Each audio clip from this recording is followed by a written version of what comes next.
Hi there, I'm Mabel Jong. Thanks so much for joining me. You're watching the World Healthcare Congress Interview Zone. I'm so pleased to have Bryan Sivak in the chair, and he is the Chief Technology Officer at the Department of Health and Human Services. How are you? I'm great, how are you?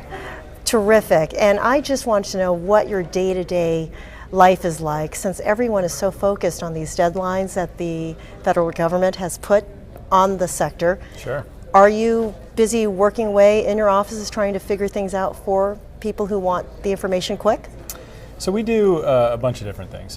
Really, the way I like to explain it is that we focus on what I consider to be the transformation of healthcare and the delivery of human services, really through leveraging what I consider to be the undervalued assets at the department. Okay. And there are two major categories of undervalued asset, one of which is data, which we've worked on a lot over the past few years, trying to really take this massive store of data that we create or collect or curate and make it available for people to do interesting things with it.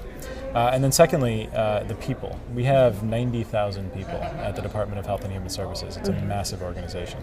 And it's a very bureaucratic, sort of top-down command and control siloed organization like many government entities. And I really believe that if we can really turn some of the people loose and let them execute on things in a way that makes more sense than a traditional hierarchical organization, we can accomplish tremendous things. Well, like what would you turn them loose on? Well, I mean, the department is focused on any number of huge projects, right? Everything from implementation of the Affordable Care Act marketplaces all the way through to payment reform for Medicare and everything in between.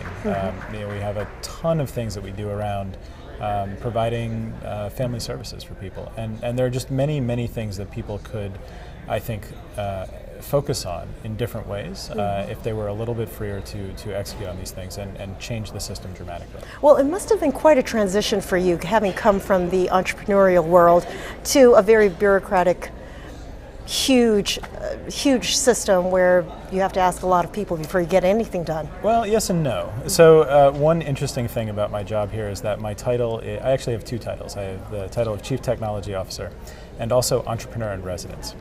And in many ways, I think that EIR title actually is more aptly descriptive of what my day-to-day job is like. The secretary really brought me in, I think, to think about the challenges that the department faces in a new way, to kind of think about things outside of the traditional box of government bureaucracy and to try to figure out new solutions to some old problems. And a big piece of that, I think, is working with everybody across the department and across the federal government and our partners in states and local governments to try to execute those things. How do you feel about the progress the department has made so far in trying to push the Affordable Care Act forward and all of the different projects that come with it?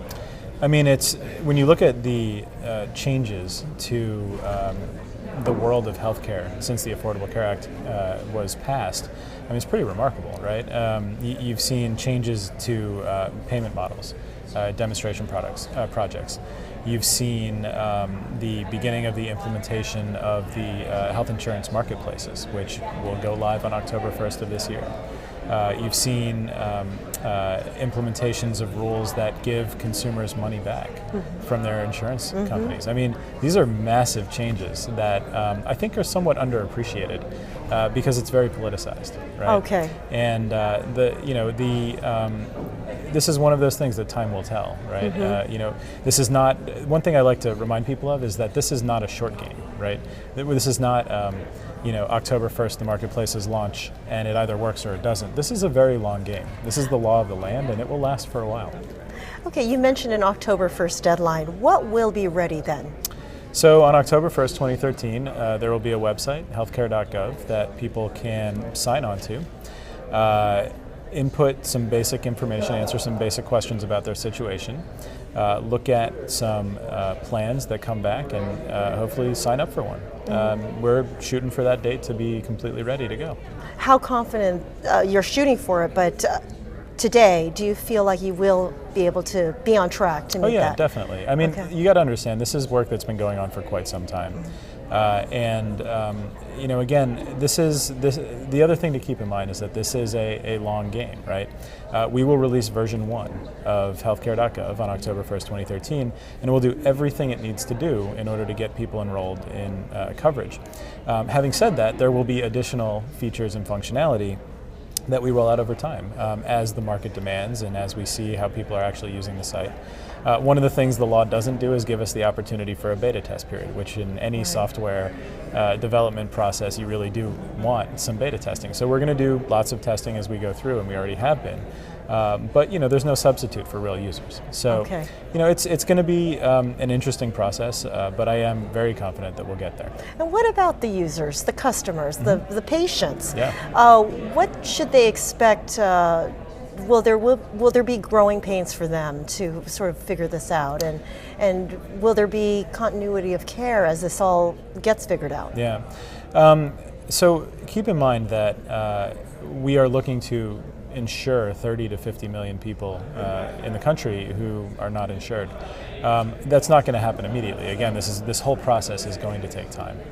But and many of those people have never had insurance before, ever. And so there's a whole learning curve. Anybody who's ever signed up for an insurance plan knows that it's a complicated process. You need to understand what a copay is, what coinsurance is. You need to understand what a premium is and what deductible means and things like that.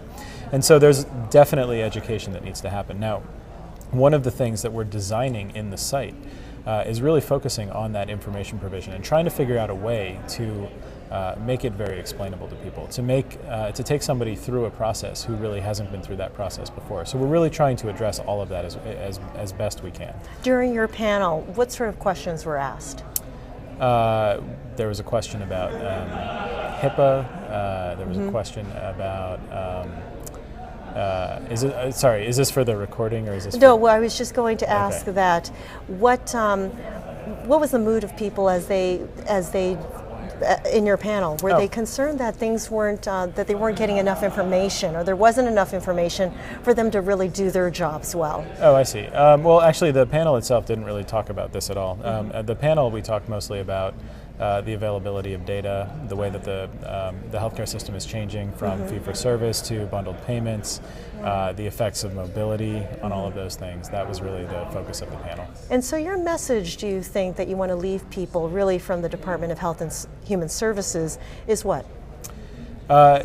We are very focused on what a lot of people consider to be the triple aim, right? Reducing cost, increasing or making outcomes better, and increasing the experience of care at an affordable price. Exactly, and really, what we're focusing on from the healthcare perspective is really just dead center in the intersection of those three circles.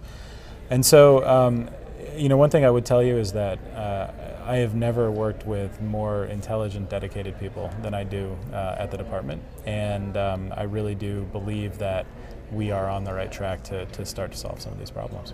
All right, a great note to end it on. Thank you so much. Thank you. Bryan, thank you. And I'm Mabel Jong. Thanks for watching.